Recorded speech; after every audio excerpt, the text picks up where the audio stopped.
युवा कार्यक्रम में खेल मंत्रालय भारत सरकार के निर्देश अनुसार नेहरू युवा केंद्र पाकुड़ के द्वारा मेरा युवा भारत के बैनर तले आज नेताजी सुभाष चंद्र बोस जी की जयंती को पराक्रम दिवस के रूप में मना रहा है।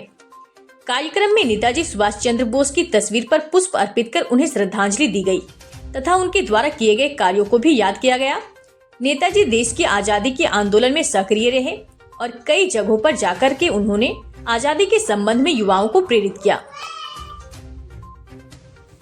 सुभाष चंद्र बोस जी ने युवाओं से यह आह्वान करते हुए यह नारा दिया कि तुम मुझे खून दो, मैं तुम्हें आजादी दूंगा। इस वाक्य से युवाओं में एक नया जोश भर गया और आजादी की महासंगम में कूद पड़े। देश में आजादी के लिए एक विशाल युवाओं की फौज खड़ी हो गई और अंग्रेजों के साथ लोहा लेते रहे। हम उनके द्वारा किए गए कर्तव्यों को याद कर एक देशभक्त के रूप में मनाते हुए उन्हें सादर नमन करते हैं।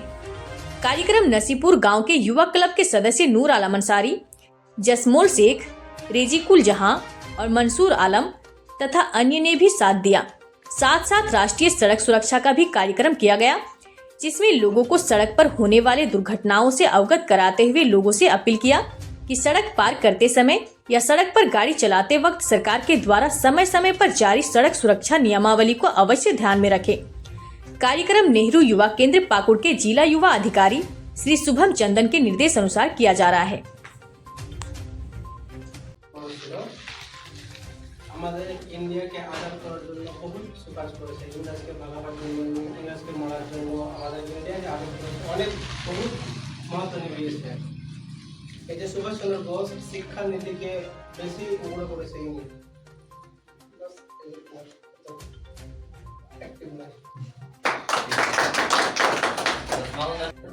अंग्रेज की हुकूमत थी तो पहले अभी एग्जाम देने जाते हैं तो हम लोग दिल्ली में एग्जाम देते हैं, रांची में एग्जाम देते हैं। उस टाइम एग्जाम इंग्लैंड में होता था, बड़ा बड़ा एग्जाम। उसमें उन लोगों के बच्चों को उन्होंने उनका शिक्षा का इतना मजबूत था, उनका पढ़ाई इतना मजबूत था, तो उन लोगों के बच्चों को उन्होंने पीछे पढ़ा कर ऑल इंडिया रैंक उनका 4 आया सिविल सर्विस। उस टाइम ऑल इंडिया रैंक उनका 4 था, वो 1 साल की मेहनत में।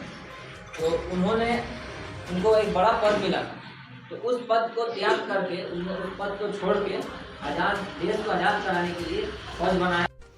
जो द्वितीय विश्व युद्ध 1945 ईस्वी में भारत के सैनिक जो इंग्लैंड की तरफ से लड़ रहे थे, मतलब यहाँ का नौजवान लोग जो सेना में शामिल था, तो उस टाइम तो ब्रिटिश का सरकार था, तो उसके तरफ से लड़ रहा था, तो सर यहाँ पर मौजूद है, तुमको पता होगा तो भी कुछ बता देंगे। तो विश्व युद्ध जब हुआ था तो इंग्लैंड की तरफ से लड़ते हुए वो दूसरे देश में चले गए थे। उन लोगों को बंदी बना दिया गया था। उन सब सेनाओं को आज़ाद करा के नेताजी सुभाष चंद्र बोस ने